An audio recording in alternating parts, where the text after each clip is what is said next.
સૌ શ્રોતાગણોને સુજ્ઞા મહેતાના જય શ્રી કૃષ્ણ.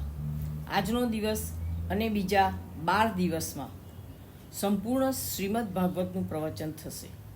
તો સૌ ભક્તગણોને મારી હાર્દિક વિનંતી છે કે આપ સૌ તેને સાંભળીને સ્મરણ, મનન, ચિંતન કરીને આજના કળિયુગમાં તમારું પોતાનું અને સમાજનું કલ્યાણ કરશો. હવે આપણે જોઈએ શ્રીમદ ભાગવતનું મહાત્મ્ય. શ્રીમદ ભાગવત 18 પુરાણોમાં સર્વશ્રેષ્ઠ મહાપુરાણ માનવામાં આવે છે. વ્યુત્પત્તિ અનુસાર ભાગવતનો અર્થ છે જે ભગવાનનું છે તેને ભાગવત કહે છે. ભાગવત ભગવાનનું સ્વરૂપ છે. ભગવાન શ્રી કૃષ્ણ અને ભાગવત એક છે. બીજો અર્થ એ થાય છે કે ભગવાનના સ્વરૂપને દેખાડનારું જે શાસ્ત્ર છે તે ભાગવત છે. અને ત્રીજો અર્થ એ છે કે જે વ્યક્તિ ભગવાનનો થઈ જાય છે તેને પણ ભાગવત કહે છે. તેથી ભાગવતનો અર્થ થાય છે ભગવાનનો ભક્ત. હવે મહાત્મ્યના પ્રસંગમાં હું પ્રવેશ કરું છું.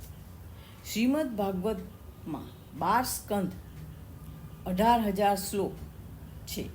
તેથી તેનું પૂર્ણરૂપે વિવેચન મોટાભાગે અસંભવ છે, કેમ કે આના માટે જેટલું વિવેચન કરવામાં આવે છે તે ઓછું છે.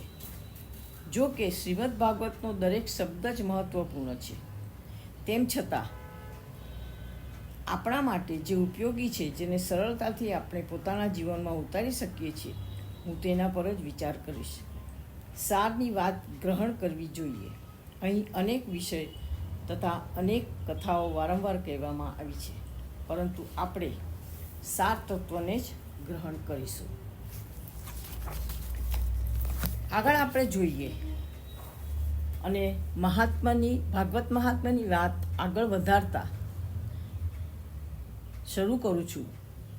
વાર્તા. નૈમિષારણ્ય નામના શ્રી વિષ્ણુ ક્ષેત્રમાં સૌનક આદિ ઋષિઓ સ્વર્ગલોકને મેળવવા 1000 વર્ષો સુધી ચાલે તેવો મોટો યજ્ઞ કરી રહ્યા હતા. 88,000 ઋષિમુનિઓ ભેગા થયા હતા. એક દિવસ ત્યાં સૂત પુરાણજી આવી ચડતા તેમને આવકાર આપી મુનિઓએ કહ્યું, વેદવ્યાસજી તથા તમે જે જ્ઞાન પુરાણો અને ધર્મશાસ્ત્ર વિશે જાણો છો તે જ્ઞાન અમને સમજાવો. જીવોનું પરમ કલ્યાણ કરનારું સાધન કયું છે? વસુદેવના અવતારનું વર્ણન, ભગવાનની લીલા યશની કથા, શ્રી હરિની પવિત્ર અવતાર કથાઓ તથા ભગવાન શ્રી કૃષ્ણે કરેલા પરાક્રમો અમને વિસ્તારથી જણાવો. સૂત પુરાણીએ કહ્યું, કલયુગના જીવોને કાળરૂપી સર્પના મુખમાંથી છોડાવવા માટે શ્રી સુખદેવજીએ શ્રીમદ ભાગવત શાસ્ત્ર કહ્યું છે, જેનો લાભ પૂર્વજન્મનું પુણ્ય હોય તો જ મળે છે. આથી હું તમને શ્રીમદ ભાગવતની કથા કહી સંભળાવું છું. આમ કહી સૂત પુરાણીએ શ્રીમદ ભાગવત તથા કથા સૌનક આદિ મુનિઓ સમક્ષ કહેવાની શરૂઆત કરી.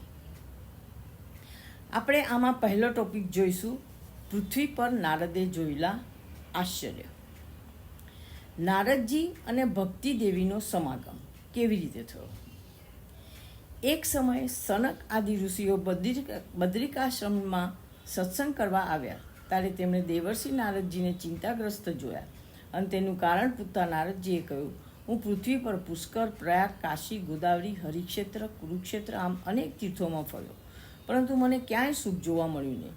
દરેક જીવો પેટભરા, આળસુ, અસત્ય બોલનારા, અતિશય મંદ બુદ્ધિવાળા, મંદ ભાગ્યવાળા અને દુઃખી જોવામાં આવ્યા. જગતમાં ક્યાંય ધર્મ રહ્યો નથી. કલયુગરૂપી દાવાનળથી સર્વ સાધનો ભસ્મીભૂત થયા હતા. પરંતુ હું વૃંદાવનમાં ગયો ત્યારે મને એક કૌતુક જોવા મળ્યું. એક તરુણ સ્ત્રી રડતી હતી અને તેની પાસે મૂર્છાવશ હાલતમાં પડેલા 2 વૃદ્ધ પુરુષોની તે સેવા ચાકરી કરતી હતી. તે સ્ત્રીએ મને પોતાની પાસે બોલાવતા હું તેની પાસે ગયો. તેણે મને વંદન કરી પોતાના સંકટનું નિવારણ કરવાનું કહ્યું. મેં તેનો પરિચય પૂછ્યો. તેની પાસે પડેલા 2 પુરુષો કોણ છે અને તેને શેનું દુઃખ છે તે પૂછતા તે સ્ત્રી બોલી, હું ભક્તિ નામથી પ્રખ્યાત છું અને બંને મારા પુત્રો જ્ઞાન અને વૈરાગ્ય છે. પણ કલયુગના પ્રભાવે તેઓ અકાળે વૃદ્ધ થઈ ગયા છે. અહીંયા કહેવાનો તાત્પર્ય એ છે કે કલયુગમાં લોકો જ્ઞાન મેળવવા, ધર્મની બાબતમાં જ્ઞાન મેળવવા કોશિશ કરતા નથી અને વૈરાગ્ય પ્રાપ્ત કરતા નથી. એટલે કે સંસારના મોહમાં રહેલા હોય છે. તો પછી ભક્તિ કેવી રીતે કરી શકે? ભક્તિ કરવા માટે જ્ઞાન અને વૈરાગ્ય બંનેની જરૂર છે. હું દ્રવિડ દેશમાં જન્મી, કર્ણાટકમાં મોટી થઈ અને મહારાષ્ટ્ર પ્રદેશમાં મને માનપાન મળ્યા, પરંતુ ગુજરાતમાં તો હું દુર્બળ બની ગઈ. ઘોર કલયુગના યોગથી પાખંડોએ મારા અંગો ભાંગી નાખ્યા, જેથી હું દુર્બળ બની ગઈ છું. ગુજરાતમાં ધનનો મોહ વધુ હોવાથી ત્યાં ભક્તિ છિન્ન ભિન્ન થઈ ગઈ અને જ્ઞાન અને વૈરાગ્યની કોઈને જરૂર ન રહેતા તેમને મૂર્છા આવી ગઈ. વૃંદાવન આવતા હું ફરી રૂપાળી નવયુવતી બની ગઈ, પરંતુ મારા બંને પુત્ર અકાળે જ ઘરપણ પામ્યા. તેથી દુઃખથી હું દુઃખી છું. મને સમજાતું નથી કે હું સાથી તરુણ થઈ અને આ બે પુત્રો ઘરડા કેમ થયા. આનું કારણ શું? નારદજીએ કહ્યું, હે સ્ત્રી, આ કલયુગ ભયંકર છે. તેમાં સદાચાર, યોગમાર્ગ અને તપનો નાશ થયો છે. સર્વ લોકો દુષ્ટ કર્મો કરે છે. આ યુગમાં સજ્જનો દુઃખ પાસે અને દુર્જનો આનંદ કરે છે. વિષયોમાં અંત થયેલા મનુષ્યને તારી ઉપેક્ષા કરતાં તું જીર્ણપણે રહી, પરંતુ વૃંદાવન આવી તું નવયુવતી બની. ખરેખર વૃંદાવને ધન્ય છે. ભક્તિએ કહ્યું, રાજા પરીક્ષિતને આવા કલયુગને કેમ રહેવા દીધો હશે? ત્યારે નારદજીએ કહ્યું, રાજા પરીક્ષિતે એક સમયે તેને શિક્ષા આપવા આયુધ ઉપાડ્યું. ત્યારે કલયુગ રાજાની શરણે જતાં રાજાએ વિચાર્યું કે તેને મારવા યોગ્ય નથી, કારણ તેના અનેક દુર્ગુણોમાં પણ એક સદ્ગુણ છે. કલયુગમાં તપ, યોગ કે સમાધિ જે ફળ આપી શકતા નથી, તે ફળ કૃષ્ણ કીર્તન કરવાથી પ્રાપ્ત કરી શકાય છે. કલયુગમાં કુકર્મોના આચરણથી સર્વમાં સાર જતો રહે છે. તેમનું વચન સાંભળી ભક્તિ અત્યંત વિસ્મય પામી અને બોલી, હે દેવર્ષિ, મારા ભાગ્ય બળે આજે મને તમારું દર્શન થયું છે. હું આપને સાષ્ટાંગ વંદન કરું છું. નારદજીએ ભક્તિને શ્રી કૃષ્ણના ચરણ કમળનું સ્મરણ કરવા કહ્યું, જેથી તારું દુઃખ દૂર થશે. સત્ય આદિ 3 યુગમાં જ્ઞાન તથા વૈરાગ્ય જ મોક્ષ આપનારા છે, જ્યારે કલયુગમાં માત્ર ભક્તિ જ બ્રહ્મ સાયુજ્ય મુક્તિ આપે છે. તેથી તો તું શ્રી કૃષ્ણની પરમ પ્રિય સુંદરી છું. ભગવાનને તને ઉત્પન્ન કરી આજ્ઞા કરી કે તું મારા ભક્તોનું પોષણ કર. ભગવાનને મુક્તિને તારી દાસી અને જ્ઞાન વૈરાગ્યને તારા પુત્ર બનાવ્યા. કલયુગની પીડા સહન ન થતાં મુક્તિ વૈકુંઠ ધામમાં ચાલી ગઈ અને તારા પુત્રો જ્ઞાન વૈરાગ્ય અકાળે વૃદ્ધ થઈ ગયા. તે બધાની ચિંતામાં તું દુઃખી છે. હું તારું દુઃખ દૂર કરવા પ્રયત્ન કરીશ. હે ભક્તિ, આ કલયુગમાં શ્રીહરિને પ્રાપ્ત કરવા માટે તપશ્ચર્યા, વેદો, જ્ઞાન કે કર્મોની જરૂર નથી. ફક્ત ભક્તિથી જ ભગવાનને પ્રાપ્ત કરી શકાય છે. નારદજીના મુખે પોતાનું મહાત્મ્ય સાંભળી ભક્તિએ કહ્યું, હે દેવર્ષિ, તમારી મારામાં નિશ્ચળ પ્રીતિ જોઈને હું તમને કદી છોડીશ નહીં. હું હંમેશા તમારા ચિત્તમાં વાસ કરીશ. હે મહામુનિ, મારી પીડાને આપે હરી, પરંતુ મારા 2 પુત્રોમાં હજી પણ ચેતના આવી નથી. તેમને તમે સચેત કરો. નારદજીએ જ્ઞાન વૈરાગ્યને જગાડવા અનેક પ્રયત્ન કર્યા, પણ તેમની મૂર્છા ઉતરતી નથી. તેથી ચિંતાગ્રસ્ત નારદજીએ શ્રીહરિનું સ્મરણ કરતા આકાશવાણી થઈ, જ્ઞાન વૈરાગ્ય સાથે ભક્તિનો પ્રચાર કરવા તમે કંઈક સત્કર્મ કરો અને તે સત્કર્મો તમને મહાત્માઓ બતાવશે. નારદજી આકાશવાણી સાંભળી મહાત્માઓની શોધમાં નીકળી પડ્યા અને બધાને જ્ઞાન વૈરાગ્ય સાથે ભક્તિને જાગૃત કરવા માટેનો કોઈ ઉપાય બતાવવા કહ્યું, પરંતુ કોઈ ઉપાય બતાવી શક્યું નહીં. આથી ચિંતાતુર થયેલો નારદજી બદ્રિકાશ્રમમાં આવ્યા અને ત્યાં તેમણે તપ કરવાનો નિર્ણય કર્યો. પરંતુ બદ્રિકાશ્રમમાં તેમને સનતકુમારનો ભેટો થઈ ગયો. નારદજીએ તેમને આકાશવાણીની વાત કરી કહ્યું, એવું કયું સત્કર્મ છે કે જેનાથી જ્ઞાન વૈરાગ્ય સાથે ભક્તિનો પણ પ્રચાર થાય? સનતકુમારે કહ્યું, હે દેવર્ષિ, સત્કર્મને સૂચવનારો તો કેવળ જ્ઞાન યજ્ઞ જ છે જ. તે છે શ્રીમદ ભાગવતની કથા. આ કથા વેદો અને ઉપનિષદોના સારમાંથી બની છે, છતાં ભાગવતમાં વેદાંત કરતાં દિવ્ય શક્તિ છે. આમ ભગવાનની કથા જ્ઞાન, વૈરાગ્ય અને ભક્તિને વધારનારી છે. આપે તેમને શ્રીમદ ભાગવત સંભળાવવું જોઈએ, જેથી તેમનો શોક અને દુઃખનું નિવારણ થાય. નારદજીના પૂછવાથી સનતકુમારોએ કહ્યું, આ જ્ઞાન યજ્ઞરૂપી કથા હરિદ્વાર પાસે આવેલા આનંદ નામે ઘાટ પર કરવી, જેથી ભક્તિ નિંદ્રામાં પડેલા જ્ઞાન અને વૈરાગ્યને લઈ ત્યાં આવશે અને તેના કથાના શબ્દો સાંભળી તરુણ બનશે. સનતકુમારો સાથે નારદજી ગંગા કિનારે આવ્યા. કથા શ્રાવણનો આનંદ લેવા 10 દિશાઓમાંથી ઋષિમુનિઓને તેડાવ્યા. સનતકુમારો વક્તાઓ તરીકે આસન પર બેઠા અને દેવો, ઋષિઓ, મુનિઓ તેમજ વૈષ્ણવો શ્રોતાઓ તરીકે આવ્યા. નારદજી પણ શ્રોતા તરીકે આગળ બિરાજ્યા. સનતકુમારો નારદજીને શ્રીમદ ભાગવતનું મહાત્મ્ય કહેવા લાગ્યા. સનતકુમારે કહ્યું, શ્રીમદ ભાગવતના મહિમાના શ્રવણ માત્રથી મુક્તિ થાય છે. આ કથાનું પ્રેમથી શ્રવણ કરનારના કાન દ્વારા પરમાત્મા હૃદયમાં આવશે. આ શ્રીમદ ભાગવતની કથા જે ઘરમાં વાંચવામાં આવે તે ઘર એક રીતે તીર્થક્ષેત્ર બની જાય છે. તે મનુષ્ય ભાગવત શાસ્ત્રને અર્થપૂર્વક નિત્ય વાંચે તેના હજારો જન્મના પાપો નાશ પામે છે. પરંતુ આ કલયુગમાં તેનું નિત્ય શ્રવણ કરવું મુશ્કેલ હોવાથી તેની સપ્તાહ શ્રવણ વિધિ નિરૂપેલી છે. માત્ર 7 દિવસ સુધી જ એકાગ્ર ચિત્તે બેસીને તેનું શ્રવણ મનન કરવું પૂરતું છે. શ્રી કૃષ્ણ જ્યારે પૃથ્વીનો ત્યાગ કરી સ્વધામ જવા તૈયાર થયા ત્યારે ઉદ્ધવજીની પ્રાર્થનાથી પરમાત્માએ પોતાનું તેમજ શ્રીમદ ભાગવતમાં સ્થાપ્યું, જેના સેવનથી, પઠનથી, શ્રવણથી તથા દર્શનથી પાપનો નાશ થાય છે. આમ સનતકુમારો ભાગવત કથા સંભળાવતા હતા ત્યારે ભક્તિદેવી અને બેવ પુત્ર ભગવાનનું કીર્તન કરતા કરતા ત્યાં પ્રકટ થયા. એકાએક તેમને પ્રકટ થયેલા જોઈ સભાપદોને થયું કે ભક્તિ અહીં કેવી રીતે દાખલ થઈ. ત્યારે ભક્તિએ કહ્યું, હું કલયુગમાં નાશ પામી હતી, છતાં આપણે કથારસ વડે અમને પુષ્ટ કર્યા છે. ભક્તિએ પોતાના નિવાસસ્થાન વિશે પૂછતા સનતકુમારે કહ્યું, હું ભક્તજનોના દિલમાં રહેઠાણ તું ભક્તજનોના દિલમાં રહેઠાણ કર. હવે આપણે બીજી કથા સાંભળીએ, આત્મદેવની કથા, જેના દ્વારા આપણને ખબર પડશે કે ભાગવતનું મહાત્મ્ય શું છે.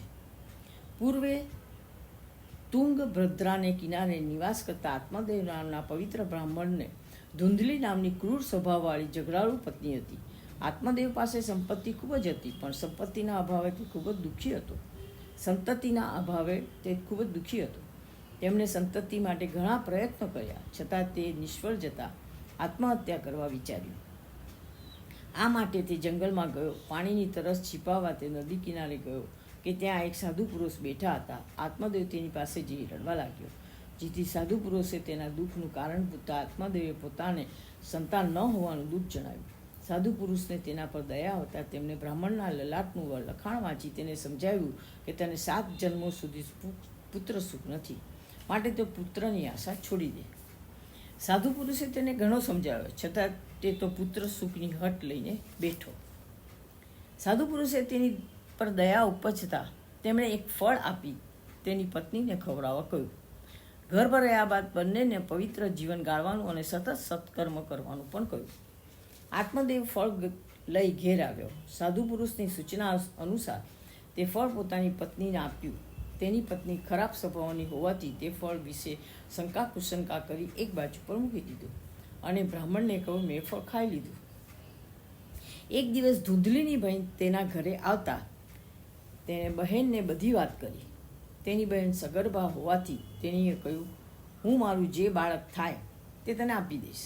આજથી તું સગર્ભા હોવાનો ડોળ કર.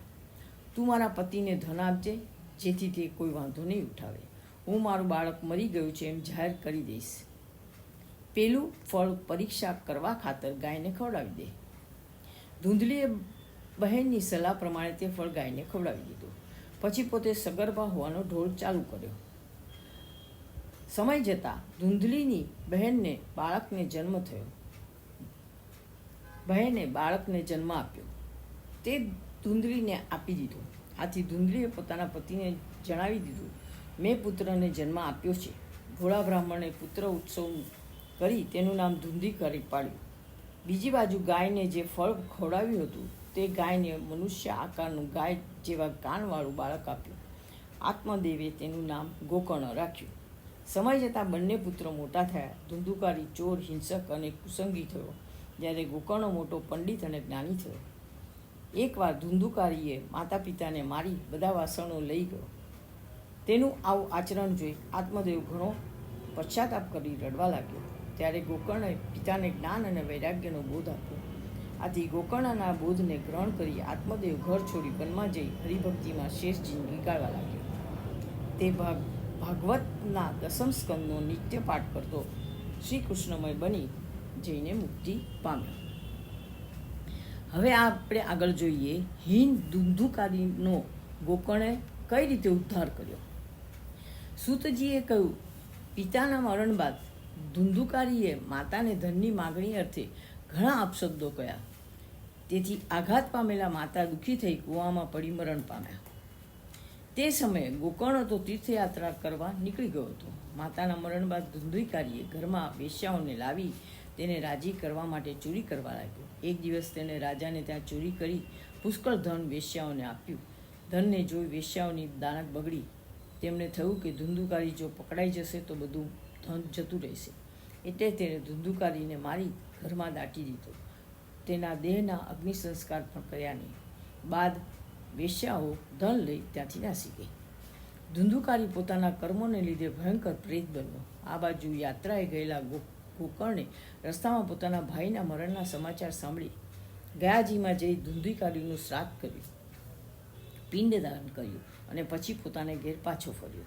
એક રાતે તે આંગણામાં સૂતો હતો કે ધુંધુકારી પ્રેતે જુદા જુદા સ્વરૂપો ધારણ કરી ઈશારા દ્વારા કાંઈ સમજાવવા લાગ્યો, પણ તે બોલી શક્યો નહીં. એટલે ગોકર્ણે તેના પર મંત્રેલું જળ છાટ્યું કે તરત તેની વાચા છૂટી અને તે બોલ્યો, હું ધુંધુકારી છું. મેં ઘણા પાપ કર્યા હોવાથી આજે મારી આ હાલત થઈ છે. ભાઈ, મને આમાંથી મુક્ત કરાવો. સવાર થતાં ગોકર્ણે અનેક વિદ્વાનોને આ બાબતે પૂછી જોયું, પણ તેનો કોઈ ઉપાય ન બતાવી શકતા સૂર્યનારાયણને પૂછી જોવાનું નક્કી કર્યું. સૂર્યનારાયણે કહ્યું, તારે વિધિપૂર્વક ભાગવતની કથા કરવી પડશે. કથા સાંભળવાથી ગમે તેવા પ્રેતની મુક્તિ જશે, માટે તું 1 સપ્તાહની કથા કર. ધુંધુકારીને પાપમાંથી મુક્ત કરાવવા ગોકર્ણે ભાગવત સપ્તાહનું પારાયણ કર્યું. કથામાં મોટો સમાજ ભેગો થયો. ગોકર્ણે આસન પર બેસી કથા કહેવી શરૂ કરી કે પેલો ધુંધુકારી પ્રેત આવી એક પોલા 7 ગાંઠવાળા વાંસમાં પેસી જઈ કથા શ્રવણ કરવા લાગ્યો. પ્રથમ સાયંકાળે કથા બંધ થઈ કે તરત વાંસની એક ગાંઠ તૂટી ગઈ. આમ દરરોજ 7 દિવસ વાંસની એક ગાંઠ તૂટી ગઈ. છેલ્લી 7મી ગાંઠ તૂટી કે તેમાંથી દિવ્ય સ્વરૂપ ધારણ કરીને પ્રેત પ્રકટ થઈ ગોકર્ણને વંદન કરી બોલ્યો, હે ભાઈ, તે મને પ્રેત યોનિમાંથી મુક્તિ અપાવી છે. તે ભાગવતને વારંવાર વંદન કરવા લાગ્યો. પાર્ષદો ધુંધુકારીને લેવા માટે વિમાન લઈને આવ્યા અને તેને આવકારીને તે વિમાનમાં તેને બેસાડ્યો. તે સમયે ગોકર્ણે પાર્ષદોને પૂછ્યું, ફક્ત ધુંધુકારી માટે જ વિમાન આવ્યું, બીજા માટે નહીં?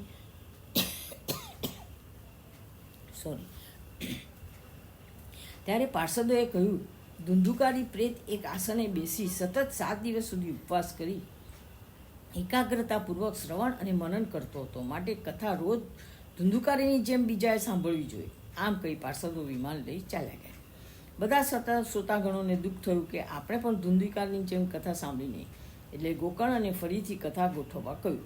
આથી ગોકર્ણે ફરી શ્રાવણ માસમાં કથા શરૂ કરી. તે વખતે ભક્તિ મહારાણી જ્ઞાન અને વૈરાગ્યને લઈને ત્યાં પધાર્યા. કથાની સમાપ્તિ બાદ સભામંડપમાં ભગવાનને પ્રકટ થઈ ગોકર્ણને ભેટી સાયુજ્ય મુક્તિ આપી.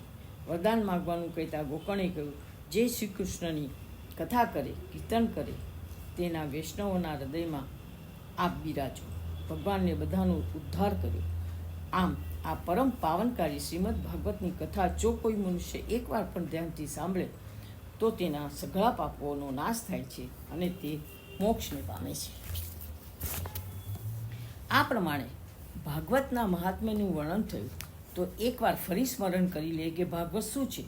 ભાગવત ભગવાનનું સ્વરૂપ છે, ભગવાનની પ્રાપ્તિનું સાધન છે, અને જે ભગવાનને પ્રાપ્ત કરી લે છે તેને પણ ભાગવત કહે છે. આ પ્રમાણે સાધન, સાધ્ય અને સાધક ત્રણે એક જ છે, તેમાંના ભેદ હોતો નથી. તેથી કહેવાય છે કે ભાગવત બ્રહ્મ સ્વરૂપ છે. આનાથી સર્વ પ્રકારના પાપોની મુક્તિ થઈ શકે છે. તમે જેવી ભાગવત કથા સાંભળશો તમને ખ્યાલ આવી જશે. તો આ સાથે મહાત્માનો પ્રસંગ પૂરો થાય છે. ઇતિ શ્રીમદ ભાગવત મહાત્મ્ય સમાપ્ત. જય શ્રી કૃષ્ણ.